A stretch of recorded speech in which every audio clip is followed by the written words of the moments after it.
السلام علیکم ورحمۃ اللہ وبرکاتہ۔ سیدنا کریم صلی اللہ تعالی علیہ وآلہ وسلم۔ سلسلہ آسان تفسیر القرآن، اور آج انشاءاللہ سورہ بقرہ کی آیت نمبر 68 اور 69 لفظی با محاورہ ترجمہ اور تفسیر سے بیان کی جائے گی۔ سب سے پہلے ان کی تلاوت سماعت فرماتے ہیں، پھر با محاورہ ترجمہ اور ساتھ ہی تفسیر بیان کی جائے گی۔ تو آئیں آج کے سبق کی طرف چلتے ہیں۔ اعوذ باللہ من الشیطان الرجیم، بسم اللہ الرحمن الرحیم۔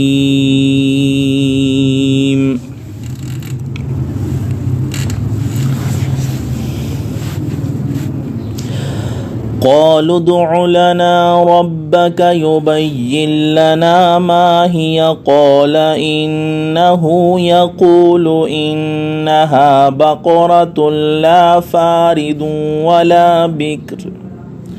عوان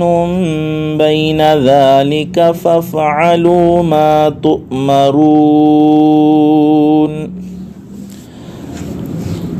بولے دعا کیجئے ہمارے لیے اپنے رب سے کہ وہ بتائے ہمیں کہ کیسی ہے وہ گائے۔ موسیٰ علیہ السلام نے کہا، اللہ فرماتا ہے کہ وہ گائے ہے جو نہ بوڑھی ہو اور نہ ہی بالکل بچی،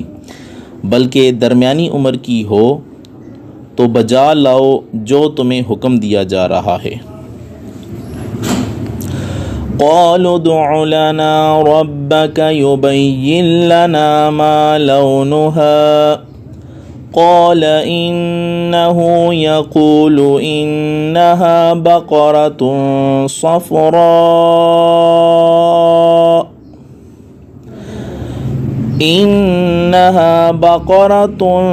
صفراء فاقع لونها تسر الناظرين۔ کہنے لگے،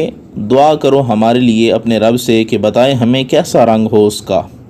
موسیٰ علیہ السلام نے کہا، اللہ فرماتا ہے کہ ایسی گائے جس کی رنگت خوب گہری زرد ہو، جو فرحت بخشے دیکھنے والوں کو۔ قالو، وہ بولے، ادعو، دعا کیجئے، لنا، ہمارے لیے، ربک، اپنے رب سے، یبین، وہ بیان فرما دے،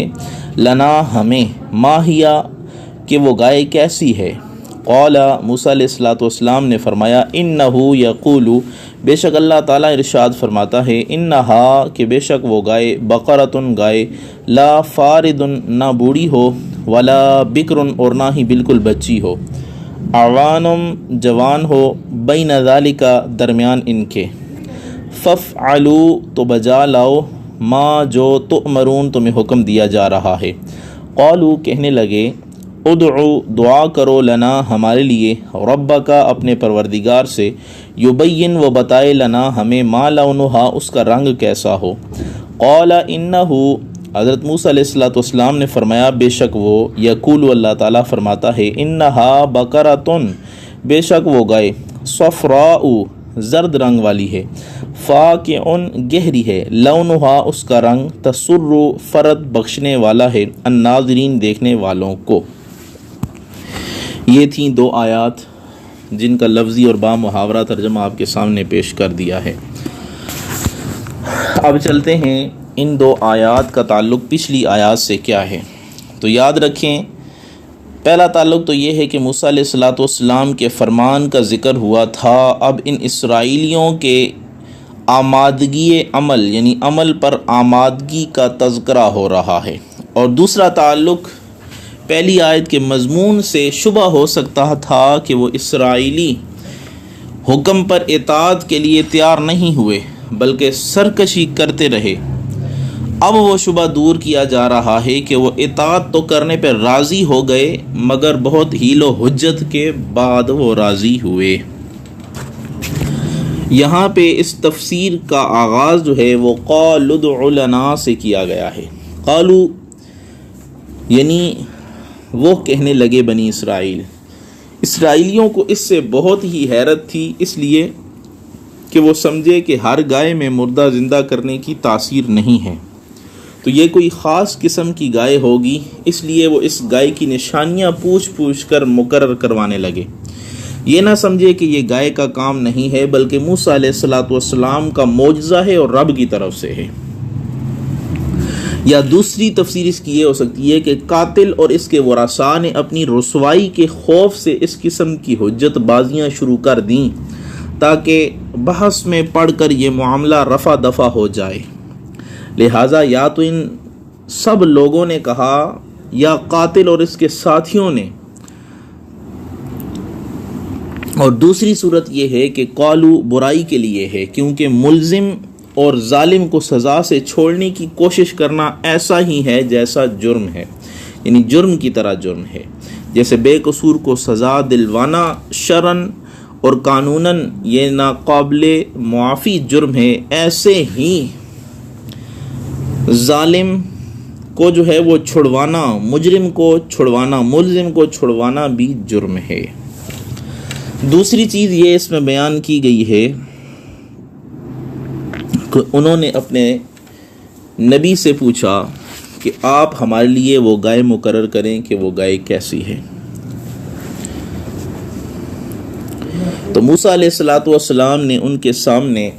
جو ہے وہ حکم رکھ دیا۔ اب یہاں پہ علماء فرماتے ہیں اگر وہ نہ پوچھتے بلکہ انہیں جو حکم ہوا تھا کہ مطلق گائے ذبح کر دو تو وہ گائے ذبح کر دیتے تو ان کے لیے جو ہے وہ کوئی سخت حکم نہ ہوتا، لیکن انہوں نے بار بار سوال کیا، سوال کرنے کی وجہ سے ان پہ جو ہے وہ گائے کی قیدیں بڑھائی گئیں کہ وہ اس طرح کی ہو، اس کا رنگ ایسا ہو، تو یہ قیدیں بڑھانا ان کے اپنے سوال کی وجہ سے تھا۔ اگر وہ سوال نہ کرتے، مطلق کوئی بھی گائے ذبح کر دیتے حکم کے مطابق، تو ان کو جو ہے جو حکم دیا گیا تھا اس پہ عمل کرنے والے آمر کہلاتے۔ اب یہاں پہ ایک اور چیز بھی یہ بیان کی جا رہی ہے، وہ یہ ہے کہ جب انہیں کہا گیا کہ وہ گائے ایسی ہے فارد والا بکر، یعنی عمر رسیدہ نہ ہو کہ جس سے جو ہے وہ کھیتی باڑی جو ہے وہ کاشت کرواتے رہے یا کھیت وہ جوتی رہی، والا بکرن اور نہ ہی بالکل بچی ہو، یعنی زیادہ بچے دینے کی وجہ سے وہ نہ بوڑھی ہو چکی ہو اور نہ ہی ایسی ہو کہ جس نے ابھی اس نے ایک بچہ ہی نہ دیا ہو، بلکہ عوان بین ذالک، یعنی ان دونوں کے درمیان والی ہو، ایک یا دو بچے دیے ہوں اور وہ بالکل ینگ جوان ہو۔ اور پھر فرمایا گیا فَافْعَلُوا مَا تُؤْمَرُونَ، تمہیں جو حکم دیا گیا ہے اس کو تم کر گزرو۔ لیکن پھر بھی انہوں نے پوچھا کہ چلیں گائے کی اب ایک حیت تو ہمیں پتہ چل گئی ہے، لیکن اس کا رنگ کیسا ہو، وہ سمجھے کہ شاید رنگ میں تاثیر ہوگی کہ رنگ کی وجہ سے جو ہے وہ جب ہم اس کے گوشت کو مردے پر ماریں گے تو وہ اٹھ جائے گا۔ تو انہیں بتایا، جب انہوں نے پوچھا قالوا ادع لنا ربک یبین لنا ما لونھا، اس کا رنگ کیسا ہو، قال انہ یقول انہا بقرۃ صفراء فاقع لونھا تسر الناظرین۔ تو جب موسیٰ علیہ السلام نے رب سے پوچھ کے انہیں بتایا کہ اس گائے کا رنگ خالص زردی مائل ہو اور وہ پیلی قسم کی ایسی گائے ہے کہ دیکھنے والوں کو اس سے خوشی محسوس ہوتی ہے، فرحت محسوس ہوتی ہے۔ دو چیزیں جو یہ دونوں آیات پڑھ کے مجھے سمجھ نہیں آ رہی تھی کہ انہیں گائے کو ہی ذبح کرنے کا حکم کیوں دیا گیا، بکری یا کوئی اور بھی جانور ذبح کرنے کا حکم دیا جا سکتا تھا، اور دوسری انہیں پیلی رنگ کی گائے ذبح کرنے کا کیوں حکم دیا گیا، کوئی اور رنگ والی بھی ہو سکتی تھی۔ اس کی ایک وجہ یہ مجھے جو سمجھ آئی تفاسیر کا مطالعہ کرنے سے، گائے کے ذبح کرنے کا حکم اس لیے دیا گیا کہ جو سامری جادوگر تھا اس نے ان کے سامنے ایک سونے کا بچھڑا بنایا تھا، گائے کا بچہ، اور اس کی عبادت میں یہ مشغول ہو گئے تھے۔ اب وہ گائے کی محبت ان کے دل میں بیٹھ گئی تھی، تو اللہ نے ان کے دل سے وہ گائے کی محبت کو دور کرنے کے لیے ان کو جو ہے وہ گائے ذبح کرنے کا حکم دیا کہ جس کی تم پوجا کرتے رہے غلطی اور مغالطے میں آ کر، غلطی سے تم جس کی عبادت کرنے لگے تھے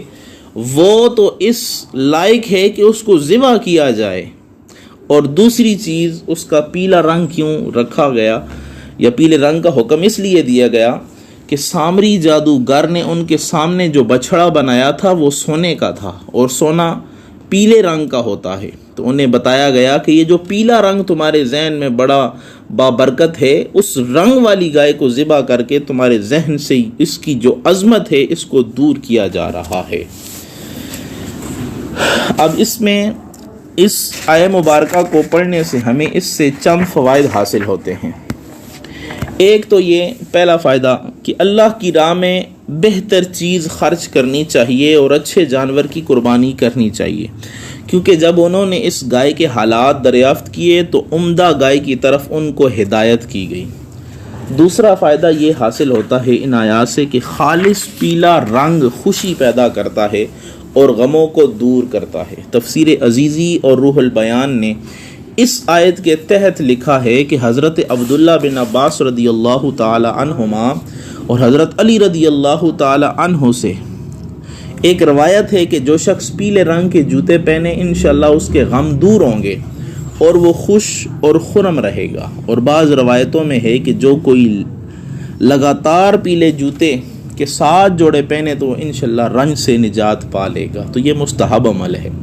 اور عبداللہ بن زبیر رضی اللہ تعالیٰ عنہ اور دیگر بزرگوں نے سیاہ رنگ کا جوتا منع فرمایا کیونکہ اس سے رنج اور غم پیدا ہوتا ہے۔ تو خیال رہے سرخی اور زردی،